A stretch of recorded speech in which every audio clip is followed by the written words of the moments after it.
I'm here today with Dr. Janine Wedel.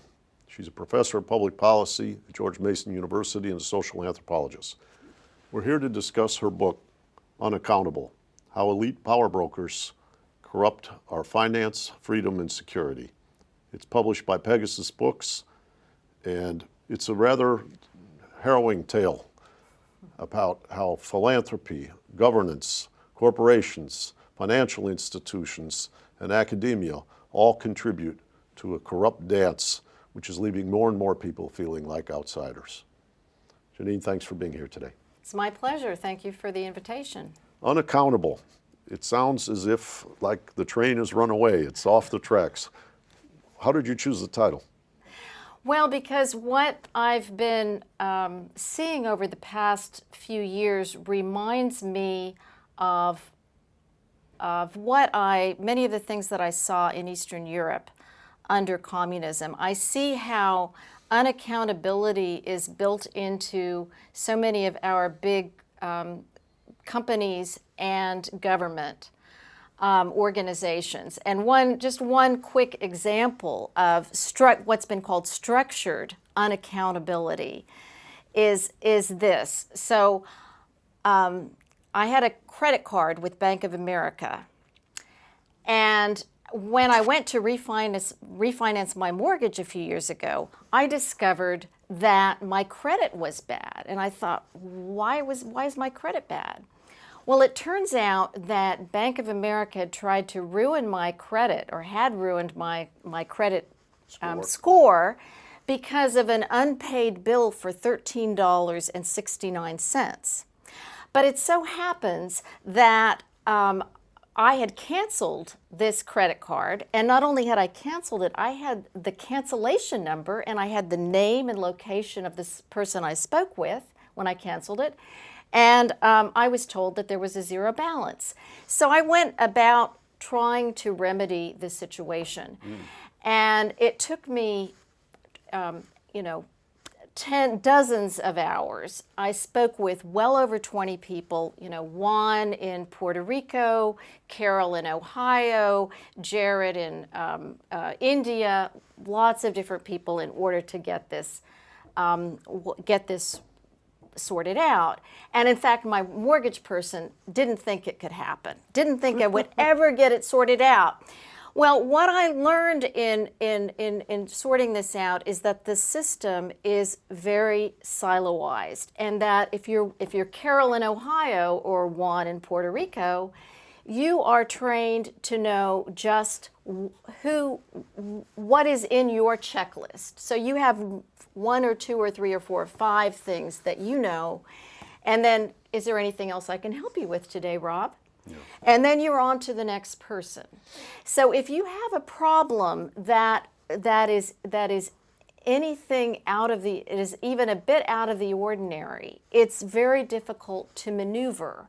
And that is, so the nature of our bureaucracy has changed. We're no longer dealing with Weberian bureaucracy where, you're the client and I'm the bureaucrat, and my job is to help you solve a problem. And I may do it poorly, I may do it well, but that is my obligation. Now we're dealing with what's called structured unaccountability, and that term was coined by several European sociologists who studied the structure of banks after the financial crisis, and they determined that people are organized into these silos, and their obligation is no longer to the client as it used to be.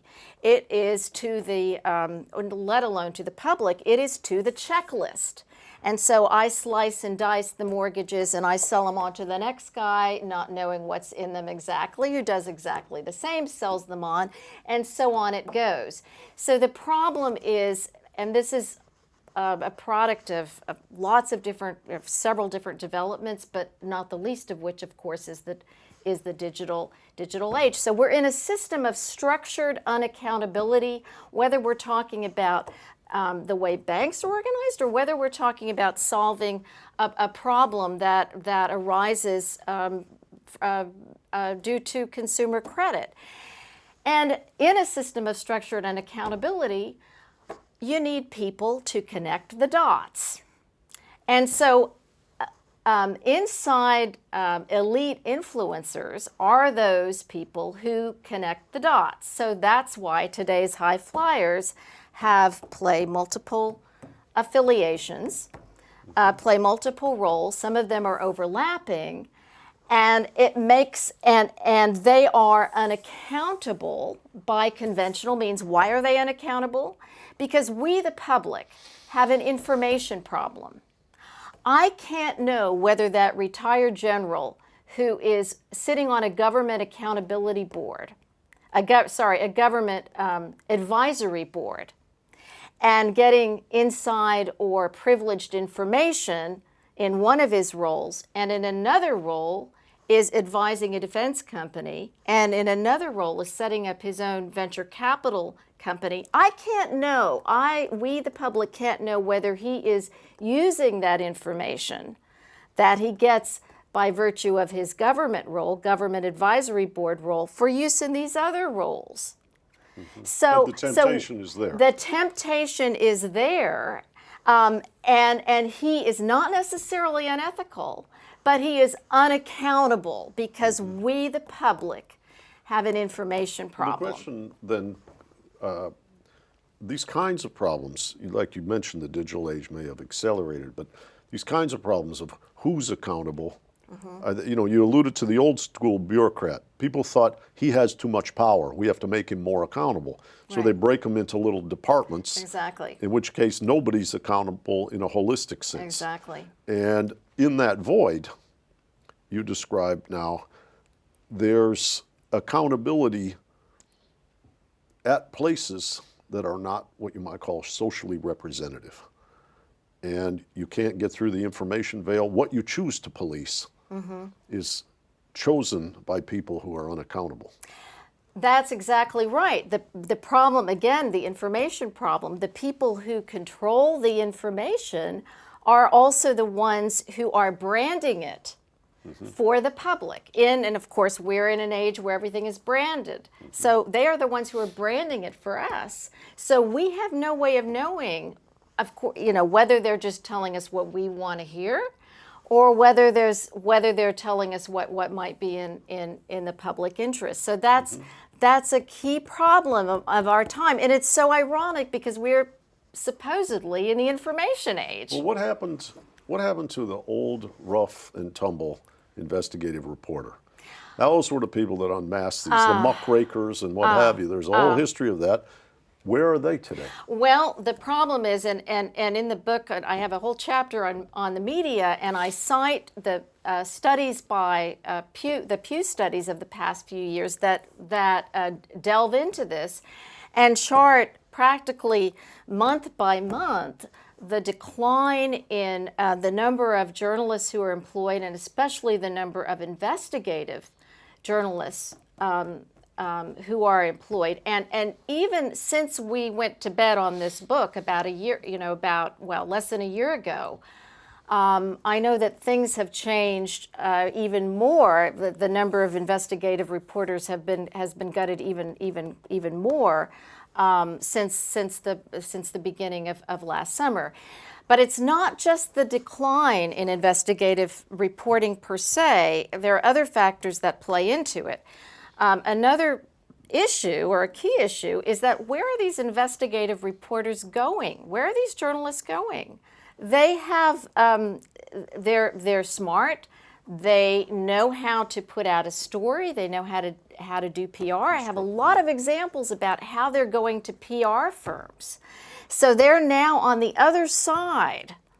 They're now, being forced to work. Good. They're providing somebody's private good of image creation and maintenance. Yeah. Exactly. So we have even more of a problem than the numbers themselves, might show. So in your book, you're painting a picture of an institutional structure that has all of the same, what you might call, surface characteristics that you might have had in 1957. But inside it's functioning very differently. So you had journalism, you have a legislature with checks and balances, you have a Supreme Court, you have, I'm using American institutions Yes. as the example, Yes. but something's happening in the way in which they're coordinating, they're interacting, how the game is being played is very different than what Yes. you might call that honest and earnest sensibility. I think that's a key point because things are still called the same. A bank is a bank, a school is a school, but they may be very different things than they were 40 or 50 years ago. So I talk in the banks, academic institutions, government. They're so very different than what they were just even How have things 15 years changed? ago. Well, so for instance, government. Three-quarters of people who work for federal government today, three-quarters, are actually privately employed, are actually working for contractors, right? And I'm not just talking about printing or recording or gardening or food services. I'm talking about government, Policy analysts and, government yeah. functions. I'm talking about choosing consultants, about intelligence, intelligence work, intelligence decision making. It's Tim Sharrock's book, Spies for Hire. Right. About So the he outsourcing writes through consulting firms of all the surveillance. Right, and, right. And if you look at, say, the consulting giant, Booz Allen Hamilton, the director of national intelligence, has gone back and forth between Booz and It's like the old days with Exxon and the CIA. And, right. So there's no. I mean, it's not that there's a revolving door. It's that the door doesn't even exist. Still in government. Still thinking about government. The growth of government advisory boards in numbers and importance, and on this theme, what I find so interesting, because I'm a social anthropologist, as you noted, teaching in a school of public policy, and one of the things that I teach is field methods. So our PhD students are often, we have a lot of PhD students who are mid-career, who are working in government, even intelligence, military, some of them retired, and I find that when they chart their work in government agencies and government policy processes, doing that work, and I teach them to do it as an anthropologist, looking at networks, looking at how organizations and networks intersect, what I find is the process of doing that and doing it and actually showing how things work is not different, not so very different from the work I was doing in Eastern Europe, in former Yugoslavia in the 2000s. I worked with a group of social scientists who were trying to understand how does governing work in ungoverned or weakly governed spaces. When the former head of the UNHCR comes back to work with a local consulting firm person who has just left the Ministry of of economics, for instance. So again, charting how governance works then in that kind of situation, who has influence, what does that depend on, how do they interface with organizations and other networks, is not so very different than charting what goes on in Washington. Now, isn't that striking? Well, as your friend and mine, Gillian Tett, has made the object of her anthropological investigations things like J.P. Morgan and Company, Absolutely. or banks Yes. in Japan, and so you can change, you can change the subject under investigation and probably produce very illuminating results, though it sounds as if the parallels between what you saw in a dysfunctional Eastern Europe and what you see in the United States today is a little bit haunting. I find it fascinating to address the challenges that are in your book. For instance, if it requires being an outsider in order to referee the process, Right. how do we cultivate outsiders, and how do we socially create what you might call the consent that governance is done by people who have that kind of independence, when so much of the modern PR and propaganda is that you can't trust somebody in government, they have to be suspect, weakened, untrustworthy. The only people you can trust are people who are trying to make money. That's the implicit ethos. Right. Well, so one of the key issues, of course, is rebuilding trust, and as we've discussed, so much of what is happening today, as I see it, is this growing sense of outsiders, people feeling that they're outside of the system, and the system is gamed, and that, I mean, we see that in anti-corruption protests from Ukraine and India and Turkey. We are the 99%. And sort of pays homage and to in the that United notion. States, whether it's the Tea Party, that is where the Tea Party started, and Occupy Wall Street. So this sense of being outsiders and the system is gamed against us is very prevalent across the world, apparently, and so as you just noted, we need to find ways of integrating outsiders and insiders, because I'm not sure that this situation is sustainable. Well, it seems unsustainable to me, and I'm really glad you said exactly that, because what's happening is you have positions of authority, and if nobody respects them, we just keep denigrating them, tearing them down, they function less well, and we tear them apart further, and then they function even less well, and everyone becomes despondent. It's a negative spiral. The quality of governance depends upon quality people held in high esteem with adequate training and adequate budgets to execute their mission. Whether it's a narrow or a broad mandate, those, I think, are necessary conditions to, how do they say, developing faith in these formidable and important structures at the center of our society. Right now, I'm listening to you, and I'm despairing. Oh, dear. So the diagnosis, sometimes you got to go to the doctor and hear a pretty bad diagnosis as a prelude to a remedy. Right. But the thing that what's the way forward? What's Well, the remedy? What's the constellation of reforms that we need? We talked about more outsiders in governments. Well, Where are we not just in government, but in financial institutions, and of course the story of Carmen Segarra at the New York Fed was she was expressly brought in to be an outsider, as I understand it, and played that role before she was fired. But there need to be structural positions for outsiders in formal institutions, both financial and government, and leadership. I mean, I think this is where so much is falling down, and I mean leadership not just in corporate and government organizations, but also because trust in formal institutions, whether it's banks, parliaments and governments, media, all these trust look at the has Edelman declined. surveys. Edelman surveys, everything's on the floor. Nobody's admired. Right. So there's got to be, leadership has to happen, I think, from the inside, and I think this is happening in some Let's areas. say you're in the network. Let's say you're inside the network. Yeah. And you talk about leadership has to happen. If you're inside the network and you think about what you might call the elements of leadership, that might be frightening to step out and engage in actual leadership.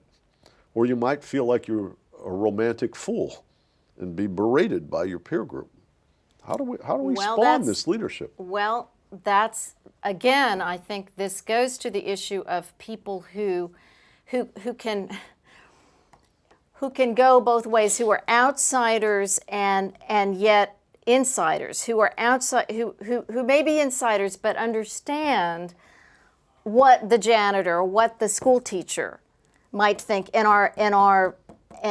take that into account. So breeding a little empathy in leaders leaders and experience, and actual experience is crucial, and that's why I think that one of the things that, because there's growing siloization, not just of of structures, of organizations, as we started out by saying, but also of pieces of society, So, you need to bring the I just came from Central Kansas, which is where I'm from, where I grew up. I mean, you need to bring people together who ordinarily would not come together. And I think that is a real challenge of our age. And the people who are the insiders somehow have to understand that what is happening now is not sustainable. They're going to lose it if they don't begin to take some action seriously. Well, that's why the Institute for New Economic Thinking was formed. Exactly. Exactly. And I'm very much appreciative of that, as are so many others. We appreciate your work as well. Thank you. Anyway, thank you for joining us today. It's Thank been you. Lovely to hear these, how would I say, formidable challenges, and obviously there's a lot of work to do. Thank you so much.